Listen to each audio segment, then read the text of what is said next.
성경에는 기적이 많이 나옵니다. 기적 사건이 많이 있기 때문에 우리는 믿음이라는 것은 이런 성경에 나오는 기적과 이적을 붙들고 또 일으키면서 살아가는 삶이다라고 생각할 수가 있습니다.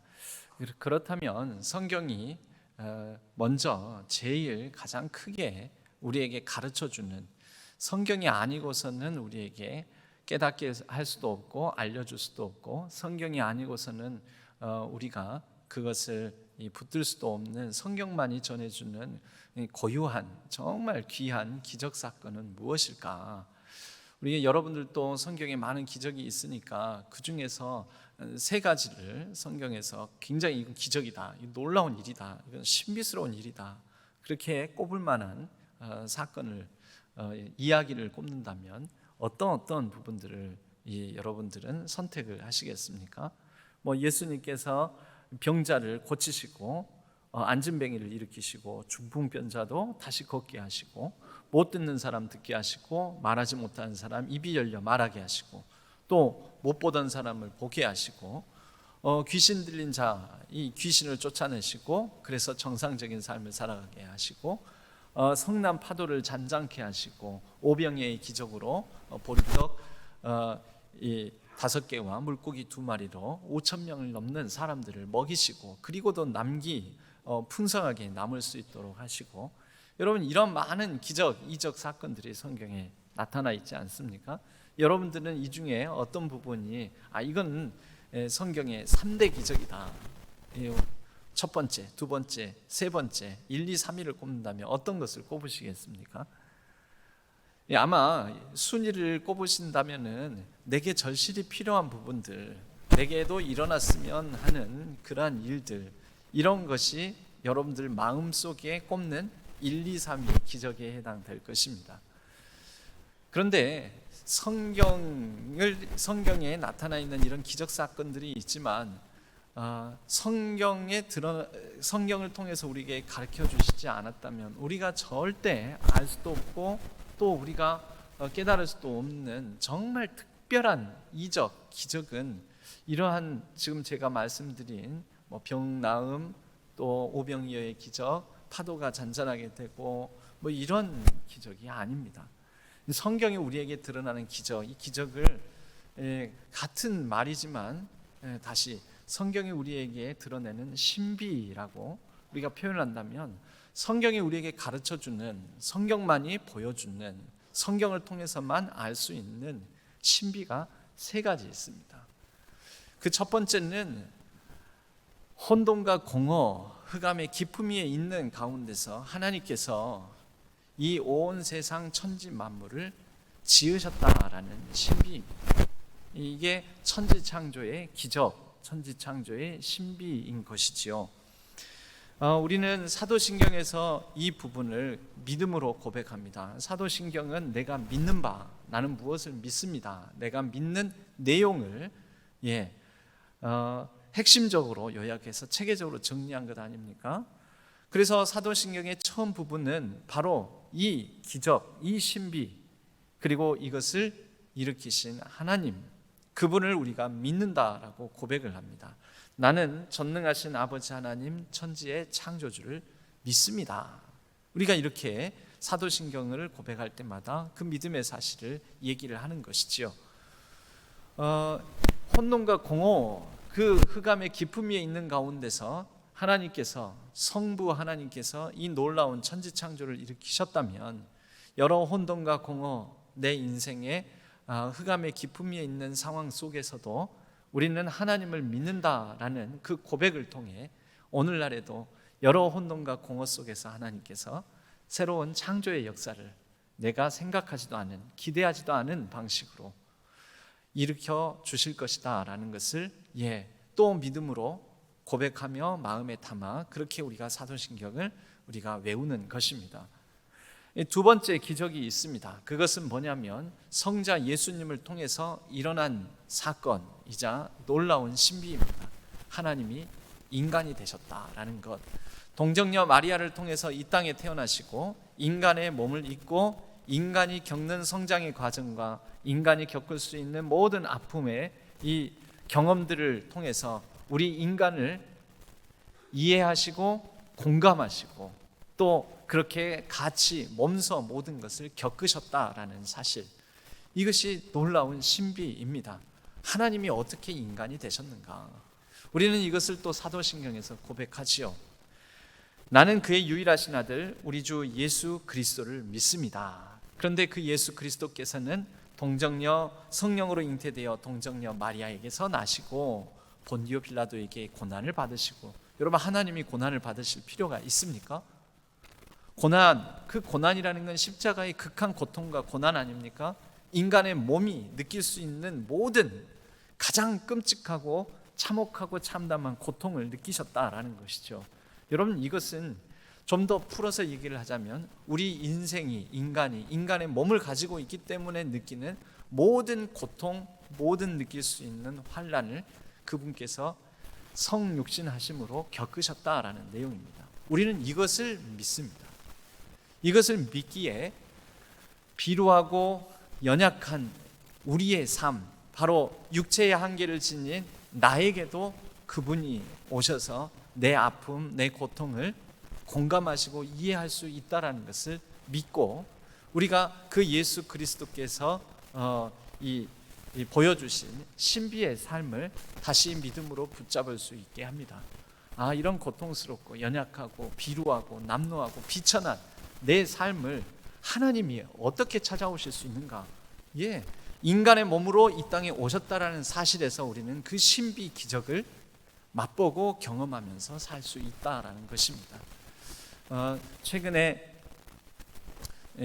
SNS 공간에서 약간의 논란이 있는 부분이 있었습니다. 그것은 뭐냐면 이 해묵은 질문이고 해묵은 이야기라고도 볼 수가 있는데요. 이순신 장군은 과연 구원받았을까? 이순신 장군은 그러면 지옥 갔을까? 예수님을 믿지 않았으니까. 일종의 구원 논쟁입니다. 구원 논쟁. 뭐 이순신 장군뿐입니까? 거기에 이순신 장군 그 이름 주어에다가 세종대왕을 넣거나 역사상 우리가 정말로 훌륭하고 위대한 인물, 위인이라고 여기는 사람 이름을 넣어서 우리는 그런 궁금증을 많이 갖는 것이죠. 그런데 여러분 사실 그런 질문은 생각보다 쓰잘데기 없는 질문입니다. 왠지 아십니까? 구원의 여부에 대해서 가장 중요한 것은 누가 구원을 받았느냐 못 받았느냐, 누가 천국에 갔느냐 지옥에 갔느냐. 여러분 기독교 신앙의 관심은, 기독교 신앙의 가르침은, 기독교 신앙의 초점은 그것이 아닙니다. 그게 아닙니다. 그런데 우리는 자꾸 그런 관심을 갖죠. 그런 질문을 하고 영화에 나오는 대사의 한 대목으로 제가 표현을 하자면, 그건 쓰잘데기 없는 관심 갖지 말고 알고 있는 대로 너나 잘하세요. 나만 잘하면 됩니다. 이순신 장군이 어떻게 됐는지 여부는 내 소관이 아닙니다. 나하고 아무 관계가 없습니다. 지금 내가 어떻게 구원의 삶을 이루어 가느냐, 내게 몸소 보여주신 그 놀라운 신비의 내용대로 예수 그리스도를 붙들고 믿으며 살아가면서 내가 어떻게 구원의 삶을 이루어 가느냐, 이것이 중요합니다.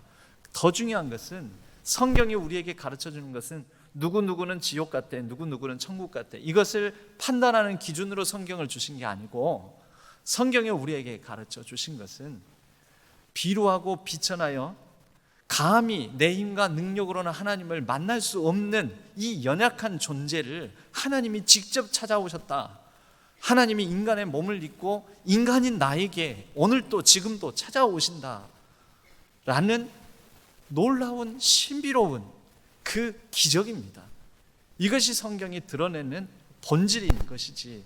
여러분, 그러므로 저와 여러분, 우리들을 하나님이 뭐가 아쉬워서, 뭐가 부족해서 우리를 찾아오셨을까?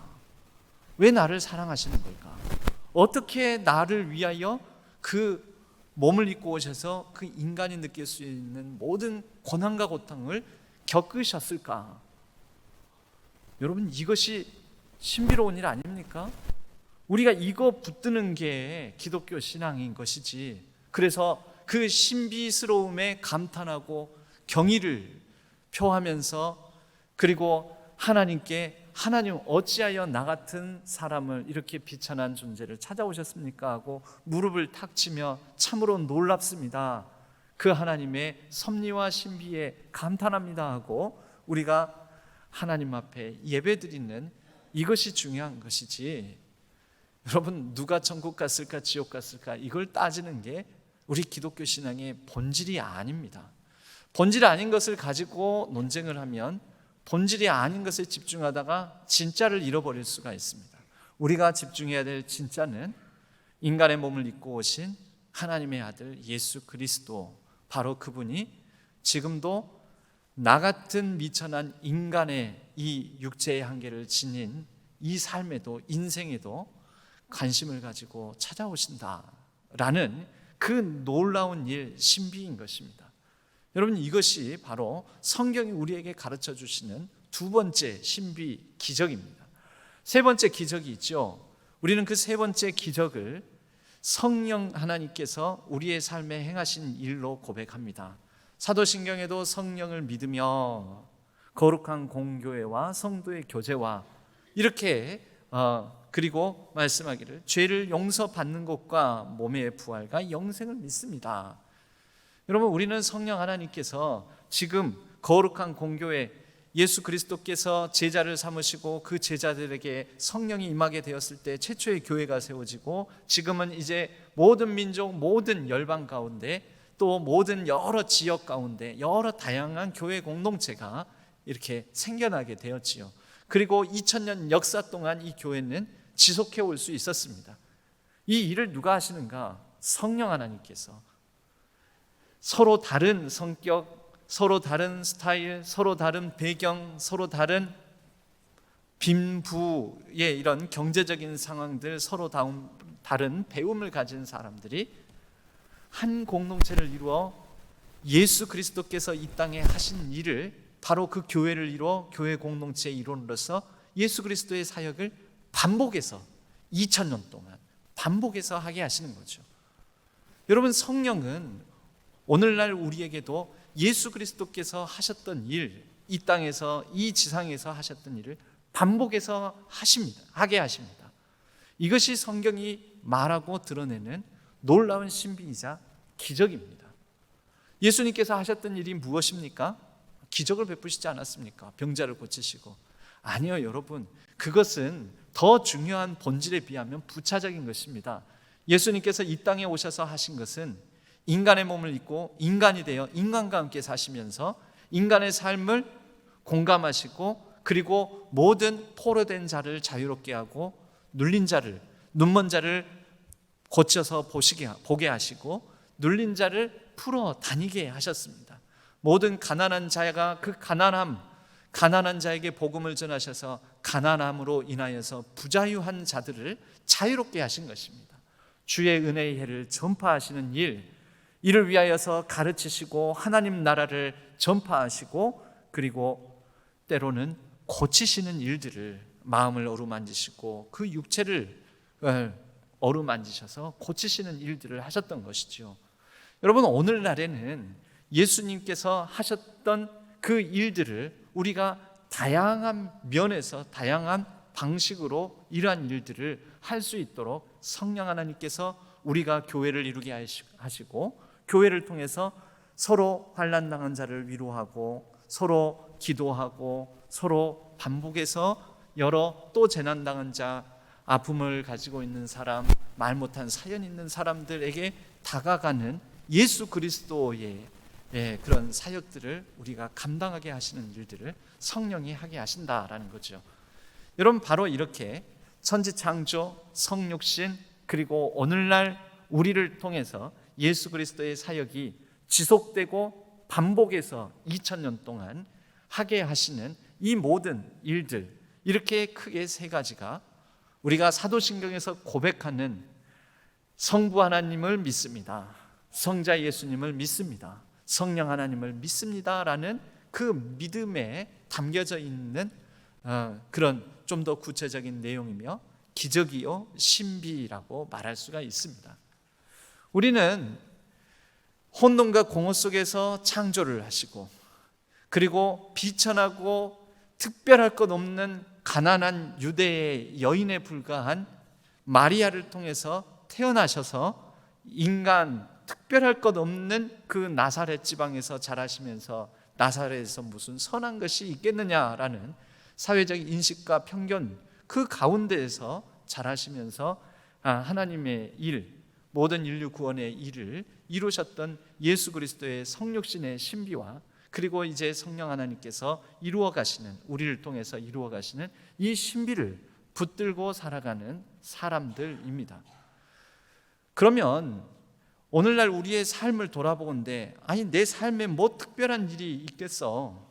믿음이라는 게, 신앙이라는 게 좀 대단한 예수님께서 일으키신 기적 정도는 나의 삶에도 일어나야 내가 그리스도인됨을 자랑하고 드러내며, 또 내가 더 믿음도 강하게 붙들고 담대하게 살아갈 것 아닌가. 우리는 이런 생각을 합니다.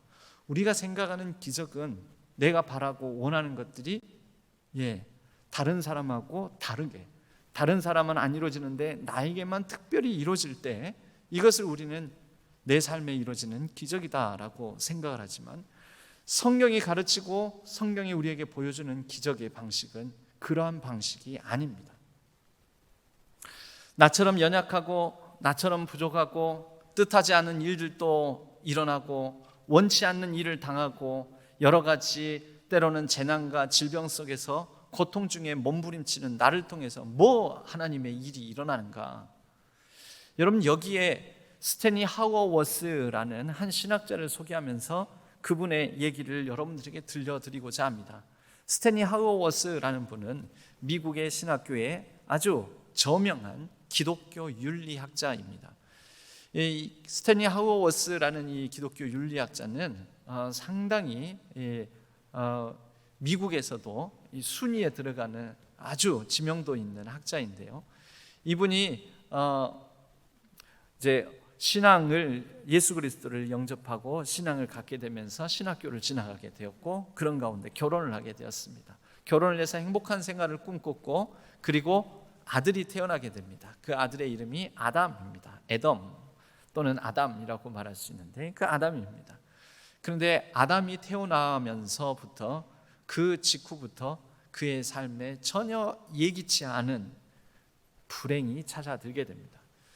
그의 아내의 이름이 앤이라는 사람이었는데요. 그의 아내에게 아주 극심한 정신분열증과 같은 조울증이 찾아오게 됩니다.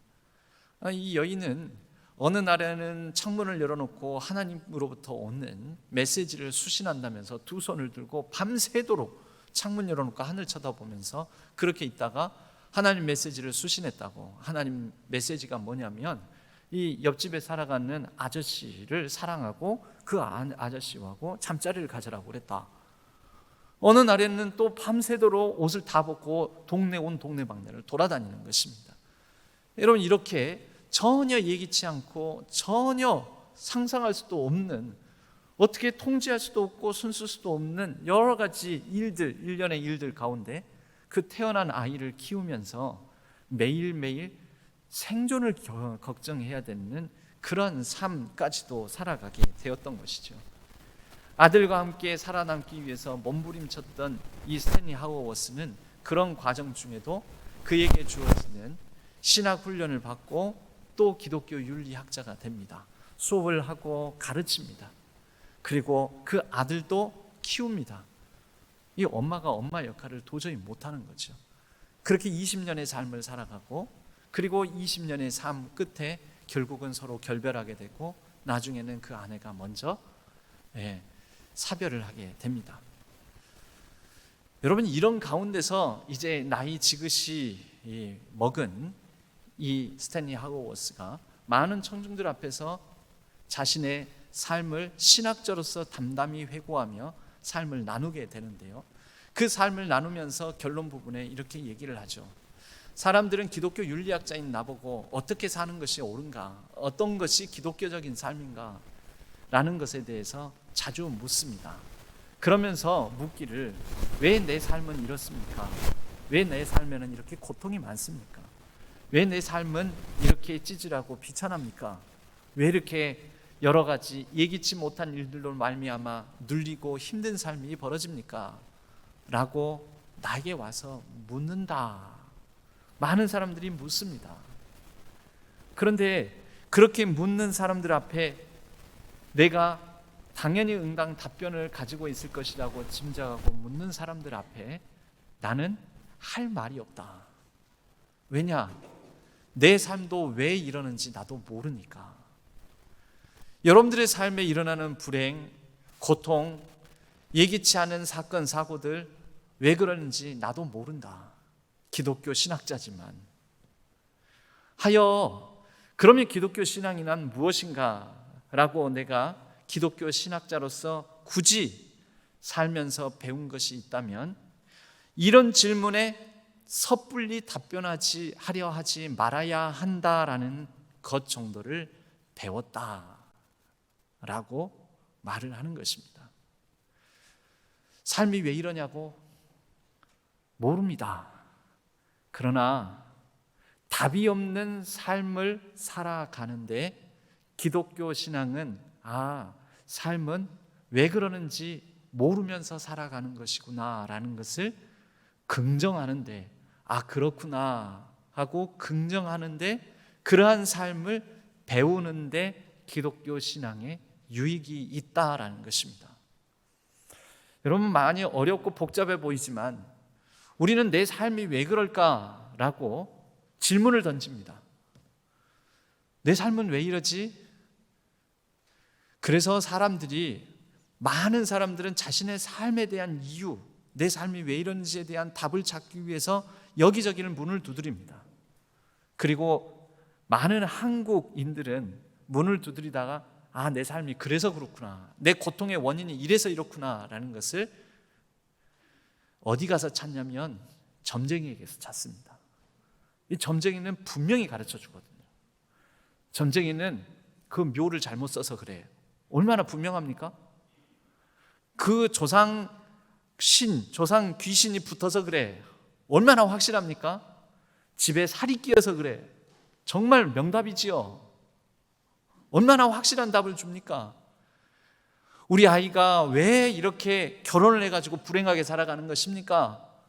우리 집에 왜 이렇게 뜻하지 않은 재난, 사건, 사고들이 많습니까? 왜 사업만 하면 실패를 합니까? 점쟁이들은 확실히 가르쳐줍니다. 복제만 주면. 그러면은 해가지고 딱 내놓는 게 지금 뭐 때문에 그렇다고 확실하게 얘기를 해줍니다. 여러분 기독교 신앙이 바로 점쟁이들이 하는 그러한 답을 주는 신앙일까요? 우리 기독교 신앙이 바로 고작 내 삶에 바로 그것 때문에 그렇구나, 묘자를 잘못 써서 그렇구나, 살이 끼어서 그렇구나, 기도가 부족해서 그렇구나, 내가 믿음이 부족해서 그렇구나. 여러분 이런 명확한 답을 하는 게 기독교 신앙일까요? 우리 기독교 신앙은 사실은 우리의 삶에 대해서 왜 이러지? 살면 살수록 모르겠다라는 답이 늘어나게 되는 게 어쩌면 기독교 신앙입니다. 다만 우리는 이유를 알고 이 고통과 연약함과 부족함과 어려운 삶을 견디고 이기며 살아가는 것이 아니라, 그래서 해명할 수 있어서 설명할 수 있어서 답이 있어서 이것을 붙들고 살아가는 것이 아니라, 우리에게 성경을 통하여 신비를 가르쳐 주신, 신비 너머의 그 기적을 일으키신 하나님을 믿고, 성부 하나님을 믿고, 성자 예수님을 믿고, 그리고 오늘 이렇게 답도 없이 살아가는, 왜 이러는지도 모르는 방향 없는 삶과 같은 내 삶을 이끄시는 성령 하나님을 믿고 우리는 묵묵히 살아가는 삶을 살아가는 존재라는 것입니다. 오늘 말씀에 보면은 12절에 예수님께서 이와 같이 말씀합니다. 내가 진실로 진실로 너희에게 이르노니 나를 믿는 자는 믿는다라고 말씀합니다. 이 14장은 13장까지 예수님께서 제자들을 앉혀놓고 제자들을 발을 씻기면서 제자들을 사랑하실 때 끝까지 사랑하시는 그 사랑의 모범을 보여주시면서 이제 세족식 이후에 14장부터는 14, 15, 16장에 이르기까지 기나긴 말씀을 하십니다. 어떤 말씀을 하시느냐? 이제 예수님조차도 원치 않는 십자가를 감당하셔야 되는 고난의 길을 걸어가시게 될 터인데, 십자가를 지심으로 그렇게 죽으신 이후에 제자들의 눈에서 보이지 않게 되었을 때 그러한 연약한 제자들에게 가르침을 주시는 것이죠. 14, 15, 16장은 다 성령에 대한 가르침입니다. 긴 말씀입니다. 그 말씀 중에 14장 1절은 이렇게 시작합니다. 너희는 마음에 근심하지 말라. 하나님을 믿으니 또 나를 믿으라. 여러분, 여기에 왜 우리의 삶이 그러는지 점쟁이처럼 무당처럼 단정적으로 너희들 삶이 그래서 그래 라고 설명하는 게 있습니까? 없습니다. 그런데 무엇을 말씀하시냐면 하나님을 믿으니 또 나를 믿으라. 믿음으로 걸어가라라는 거죠. 신뢰하라는 거죠. 그분을 붙들고 그분과 함께 살아라는 거죠. 그러면서 그 성령 안에서의 교제에 대한 말씀을 합니다. 아버지가 내 안에, 내가 아버지 안에, 내가 아버지 안에, 아버지 안에 내가 거하는 것 같이 너희도 내 안에 거하고 내가 너희와 함께 할 것이다. 그리고 그 함께 하실 분으로 성령을 보내주시겠다라는 말씀이 14장부터 16장까지 나오고 17장에서는 이제 예수님께서 기나긴 기도를 하시는 것입니다. 아버지 감사합니다. 아버지와 내가 하나이듯 저들도 우리 안에서 하나 되게 하심을 믿습니다. 여러분, 어떻게 인간이 하나님과 하나가 됩니까? 신비하지 않습니까? 이게 기적이죠. 답을 압니까? 그 신비의 어떤 원리를 우리는 다 이해합니까? 이해 못합니다. 이해해서 우리가 삶을 살아가고 이해해서 믿음을 발휘하는 게 아니고 이해할 수 없어서 믿음을 가지고 살아가는 것입니다. 왜 그러는지, 내 삶이 왜 이러는지 스탠리 하우어워스 같은 기독교 윤리학자도 답할 수 없는 인생의 비극과 생각지도 않았던 앞으로 어떤 일이 또 벌어질지, 아이를 집에 두고 그 이상한 엄마, 아내를 놔두고 자신이 학교에 강의를 하러 나갈 때 무슨 일이 또 벌어질지 전혀 도무지 통제할 수 없는 상황 속에서도 이유를 알 수 없는 그 삶에 매일매일 다가온 어려운 고통 속에서도 그분을 신뢰하며 그저 걸어가는 것입니다. 여러분, 이렇게 매일매일을 반복하게 하는 그 힘이 바로 성령의 능력인데요, 예수님께서 12절에 나를 믿는 자는 내가 하는 일을 그도 할 것이요. 여러분, 예수님께서 하시는 일을 우리가 한다라는 거죠. 어떻게 합니까? 나 같은 사람이, 우리 같은 사람이 답도 없는 내 인생에 무슨 예수님께서 하시는 일을 한다라는 것입니까? 그런데 바로 이게 신비입니다. 또한 그 다음은 더 크게 말씀하십니다. 그보다 더 큰 일도, 그보다 큰 일도 하리니 이는 내가 아버지께로 감이라. 여러분, 우리는 이것을 다 이해하지는 못하지만 스탠리 하우어워스의 그 청중들과 나눈 이야기, 나도 내 인생이 왜 그런지 모릅니다. 그러나 답 없는 삶 가운데, 어디로 갈지 몰라 방황하는 삶 가운데 기독교 신앙은 살아갈 수 있는 법을 배우게 합니다 라고 얘기했을 때, 여러분, 우선은 그분의 그 글, 그분이 나눴던 그 이야기를 제가 새겨 듣고 큰 위로를 받았다라는 거죠. 예수님께서 눈먼 자, 눌린 자, 포로된 자, 내 삶에 내가 원치도 않는 이러한 삶을 가지고 살아가게 된 이런 내 운명의 포로라고 생각하는 사람들에게 기독교 신앙은 눈을 열어주고 그리고 길을 보여주고, 그러한 삶을 그렇구나, 삶이란 원래 이렇게 잘 해명할 수도 설명할 수도 없는 것이구나, 이유를 모르는 것이구나 라고, 그렇구나 라고 긍정할 수 있는 능력이 되게 한다라는 것이죠. 스탠리 하우어워스가 예수님께서 모든 포로된 자, 눌린 자, 눈먼 자를 자유롭게 한 그런 의미에 있어서 그는 예수 그리스도의 사역을 2000여 년이 지난 오늘날 행하고 있는 것 아니겠습니까? 그의 삶이 위대하고 대단해서입니까?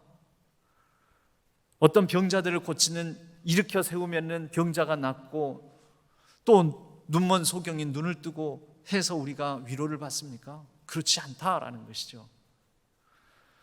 저와 여러분의 삶도 마찬가지입니다. 스탠리 하우어스하고는 또 다르겠지요.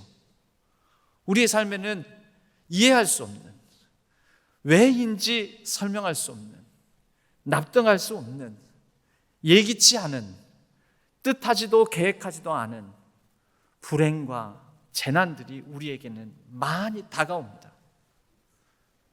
그런데 이러한 우리의 삶을 통해서 성령 하나님은 버려두지 아니하시고 우리의 이러한 비루하고 비천한 삶 가운데 예수 그리스도께서 하시는 일이 이루어지도록 하신다라는 것입니다. 어떻게 되는지 모릅니다. 왜 그러는지도 모릅니다. 그러나 기독교 신앙은 우리에게 이러한 삶을 살아갈 수 있는 힘과 능력이 됩니다. 혼돈과 공허 속에서 창조, 우리는 그것을 일일이 다 모릅니다. 비록 창세기에는 그렇게 간단하게 첫째 날, 둘째 날, 셋째 날 하지만 또 여전한 혼돈과 공허와 흑암이 가득한 우리의 삶 가운데 하나님께서, 성부 하나님께서 어떻게 이루어 가실지 모릅니다. 몰라서 신비 아닙니까? 그래서 우리는 하나님을 믿는 것 아닙니까? 비루하고 남루한 비천한 여인, 유대인 중에 특별할 것도 없는 가난한 여인, 그 여인에게 예수 그리스도께서 그 몸을 빌려서 태어나십니다. 그 예수님께서 비천하고 한계도 많고 연약한 우리의 인생, 우리의 삶에도 오셔서 우리가 생각지도 않은 놀라운 신비를 이루어 가심을 우리는 믿습니다. 그것이 성자 예수 그리스도를 따르는 삶입니다. 성령 하나님께서 그때 그 시절 예수님께서 행하셨던 일을, 아니 그보다 더 큰 일을 할 수 있도록 오늘날 우리의 삶을 사용하시고 다루어 가십니다. 어떻게 하는지 모릅니다. 그러나 우리는 믿음으로 성령 하나님을 믿고 걸어갑니다. 저와 여러분의 우리의 삶 가운데 이루실 그 모든 일들을 바라보며 또 다른 보혜사를 보내사 영원토록 우리와 함께 거하게 하시고 진리의 영이 오셔서 우리 안에 거하시고 우리 속에 계심으로 우리의 삶에 놀라운 신비를 드러내실 그분을 붙들고 믿음으로 오늘 또 우리에게 주어진 일상의 삶을 반복적으로 살아가는 저와 여러분 되기를 바랍니다. 우리는 그렇게 원치 않는 삶을 많이 살아갑니다. 베드로에게도 원치 않는 삶을 살아가게 하셨습니다. 너가 젊어서는 원하는 대로 다녔거니와 그러나 너가 늙어서는 사람들이 너를 띠띠우고 원치 않는 곳으로 끌고 가리라. 여러분, 이것은 결국 원치 않는 곳으로 이끄시는 성령 하나님의 놀라운 삶입니다. 우리가 어찌 베드로의 삶을 놓고 기적이다, 신비다라고 말하지 않을 수 있겠습니까? 바울의 삶은 그가 아시아 전도를 계획하였으나 예수의 영이 허락지 아니하시고 그가 기대하지도 뜻하지고 원하지도 않았던 유럽 선교의 문을 여시고 유럽 선교로 이끄십니다. 성령 그렇게 원치 않는 길로 이끄셨던 것입니다. 그러나 그 유럽의 모든 지중해 연안에 1차, 2차, 3차 선교를 행하면서 이루었던 많은 바울의 사역을 우리는 성령께서 이루신 예수 그리스도의 사역을 감당케 하신 신비요 기적이라고 고백합니다. 예수님께서 세례를 받으신 이후에 성령의 이끌시어 광야로 인도함을 받습니다. 광야에서 40주야를 줄이고 목말라 하는 가운데 광야에서 연단 시험을 받으시고 본격적인 사역을 시작하십니다. 원하셨을까요? 성령의 이끌시어. 여러분, 오늘날 우리의 삶을 성령 하나님께서 이끄셔서 버려두지 아니하시고 비천하고 연약하고 부족하지만 우리의 삶을 이끄시어 지금 우리는 알지 못하고 우리는 우리의 삶이 왜 이러는지 이유도 모르지만 그러나 우리의 삶을 통해 성령이 이끄시는 놀라운 신비의 삶, 기적의 삶을 이루어 가실 줄로 믿습니다. 여러분, 공부를 하면 할수록, 요즘은 좀 공부를 그렇게 한창 수험생 때만큼 안 하지만, 공부를 하면 할수록 하게 되는 말, 입에 붙는 말이 있습니다. 모르겠다. 공부해야 될 게 왜 이렇게 많을까? 내가 왜 이렇게 모르는 게 많을까? 하면 할수록 모릅니다. 여러분, 신앙생활 오래 하셨죠? 신앙생활 오래 하면은, 오래오래 하면, 하나님께 기도하고 하나님과 더불어 동행하고 살아가면 하나님을 더 잘 알아가십니까? 명확하게 단정적으로 하나님은 이런 분이다라고 말할 수 있습니까? 여러분, 하나님은 알아가면 알아갈수록, 우리가 공부하면 공부할수록 공부할 부분이 많고 잘 모르겠다라고 고백하듯, 하나님을 신앙하며 믿고 살아가는 그러한 삶 가운데는요, 하나님에 대해서 잘 모르겠다. 하나님은 알수록 잘 모르니까 신비한 분이시다. 알아갈수록 놀라운 분이시다. 내가 어떻게 표현할 수 없는 분이시다. 여러분, 이것이 하나님을 지금 잘 알아가고 있는 삶이라고 말할 수 있습니다. 우리는 우리의 인생도 마찬가지입니다. 살면 살수록, 하나님과 동행하면 살아갈수록 우리의 인생이 왜 이런지 모릅니다. 그래서 신비하고, 그래서 또 역설적으로 흥미진진하기도 합니다. 성령 하나님께서 어떻게 이끄실까? 성령 하나님께서 어떻게 예수 그리스도의 2000년 전의 그 사역을 오늘날 나를 통해서 그 일을 하게 할 것이요, 더 큰 일도 하게 하실까? 우리는 신비함과 또 감탄과 경의와 때로는 혼란과 때로는 낙심 가운데서도 우리를 붙드시는 성령 하나님과 함께 우리의 인생을 믿음으로 그렇게 살아가는 것입니다. 날마다 그렇게 성령과 동행하면서 성령의 신비, 삼위일체 하나님의 신비, 그 놀라운 신비를 경험하는, 그러면서도 하나님은 참으로 내가 도무지 알 수 없는 분이시다라고 감탄과 경의로 고백하는 우리 모든 성도님들의 놀라운 삶이 되시기를 주님의 이름으로 간절히 축복합니다.